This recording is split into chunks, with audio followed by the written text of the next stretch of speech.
சௌந்தர்யா அவர்களுடைய மரணம் இது வந்து கிட்டத்தட்ட ஒரு 20+ வருஷம் ஆயிடுச்சு. இத பத்தி கொஞ்சம் விளக்கமா சொல்லலாமா சார்? முதல்ல சௌந்தர்யா யாருன்னு நம்ம பார்த்துடலாம். சௌந்தர்யா வந்து பொன்னுமணி படத்துல ஆர்.வி. உதயகுமார் அறிமுகப்படுத்துறாரு. கார்த்திகோட சௌந்தர்யா ஜோடி போட்டு நடிச்சிருந்தாங்க. அதுக்கப்புறம் சௌந்தர்யா வந்து நிறைய படங்கள்ல நடிக்க ஆரம்பிச்சாங்க. நம்ம அப்படி சொல்லணும் அப்படின்னா, ரஜினிகாந்தோட சேர்ந்து அருணாச்சலம் படையப்பா படத்துல நடிச்சிருந்தாங்க. அதுக்கப்புறம் கமலஹாசனோட காதலா காதலா படத்துல நடிச்சிருந்தாங்க.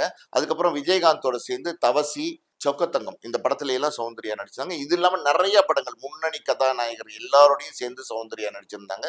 சௌந்தர்யா தமிழ்ல மட்டும் இல்ல, தமிழ், தெலுங்கு, கன்னடம் 3 லாங்குவேஜ்லயுமே நிறைய பிரபல நடிகரோட நடிச்சிருக்காங்க. தமிழை விட தெலுங்குல வந்து நிறைய படங்கள் பண்ணியிருக்காங்க. மொத்தமா சேர்த்து பாத்தீங்கன்னா ஒரு 50-60 படங்களுக்கு மேல சௌந்தர்யா நடிச்சிருக்காங்க. இந்த குறுகிய காலத்திலே ஒரு பெரிய பேர் சௌந்தர்யாக்கு சினிமா இண்டஸ்ட்ரியில இருந்துச்சு.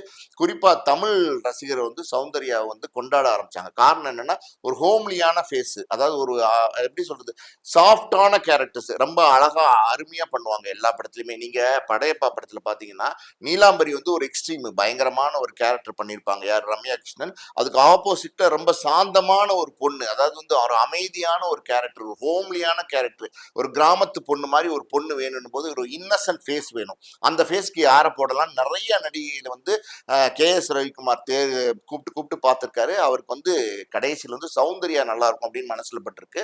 உடனே ரஜினிகாந்த் போய் சொல்லியிருக்காரு, சார் சௌந்தர்யா பண்ணலாமா அப்படின்னா, சௌந்தர்யா சூப்பரா இருப்பாங்களே, ரொம்ப நல்லா இருக்கும், சௌந்தர்யாவே பண்ணிக்கலாம் அப்படின்னு சொல்லி சௌந்தர்யா அந்த படத்துல ஹீரோவான கமிட் பண்ணாங்க.